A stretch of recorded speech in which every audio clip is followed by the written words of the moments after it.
ਮੈਂ ਗੱਡੀ ਮੋੜੀ ਆ ਟਰੈਕਟਰ ਦੇ ਜਿੱਥੇ ਕੰਡੇ ਹੋਈ ਜਾਂਦੇ ਸੀ, ਗੱਡੀ ਮੋੜ ਕੇ ਮੈਂ ਥੋੜੀ ਜਿਹੀ ਗਾਂਹ ਗਿਆ ਤੇ ਪਤਾ ਨਹੀਂ ਕਿਸੇ ਨੇ ਫਾਇਰ ਮਾਰਿਆ ਯਾਰ ਗੱਡੀ ਦੇ ਪਿਛਲੇ ਪਾਸੇ, ਤੇ ਪਤਾ ਨਹੀਂ ਕੀ ਕੀਤਾ ਪਰ ਠਾਹ ਦੀ ਆਵਾਜ਼ ਬਹੁਤ ਤੇਜ਼ ਆਈ, ਜਿਵੇਂ ਯਾਰ ਫਾਇਰ ਹੀ ਚੱਲਿਆ ਹੁੰਦਾ।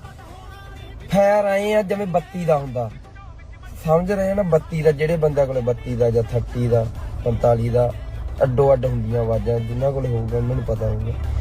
ਤੇ ਆਏ ਸੀਗਾ ਉਦੋਂ ਬਾਅਦ ਉੱਥੇ ਜੇ ਮੈਂ ਰੁਕ ਕੇ ਗੱਡੀ ਖੋਲ ਕੇ ਬਾਹਰ ਨਿਕਲਦਾ ਤੇ ਬਈ ਹੋ ਸਕਦਾ ਹੀ ਅਗਲਾ ਬਈ ਧੌਣ ਚ ਮਾਰਦਾ ਹੈ ਸਾਜਨ, ਹੈ ਚਾਚਾ, ਕੁਛ ਵੀ ਹੋ ਸਕਦਾ ਸੀਗਾ ਬਈ। ਤਾਂ ਬਾਹਰ ਨਹੀਂ ਨਿਕਲੇ ਬਈ। ਠੀਕ ਆ, ਫੇਰ ਅਸੀਂ ਉੱਥੋਂ ਬਾਹਰ ਨਹੀਂ ਨਿਕਲੇ। ਮੈਂ ਕਿਹਾ ਚੱਲ ਗਾਂਹ ਜਾ ਕੇ ਦੇਖਾਂਗੇ। ਗਾਂਹ ਅਸੀਂ ਗਏ, 2 ਗੱਡੀਆਂ ਸਾਡੇ ਪਿੱਛੇ ਲੱਗ ਗਈਆਂ, ਟੋਲ ਪਲਾਜ਼ੇ ਤੋਂ ਕ੍ਰਾਸ ਹੋਏ 3 ਗੱਡੀਆਂ ਸਾਡੇ ਪਿੱਛੇ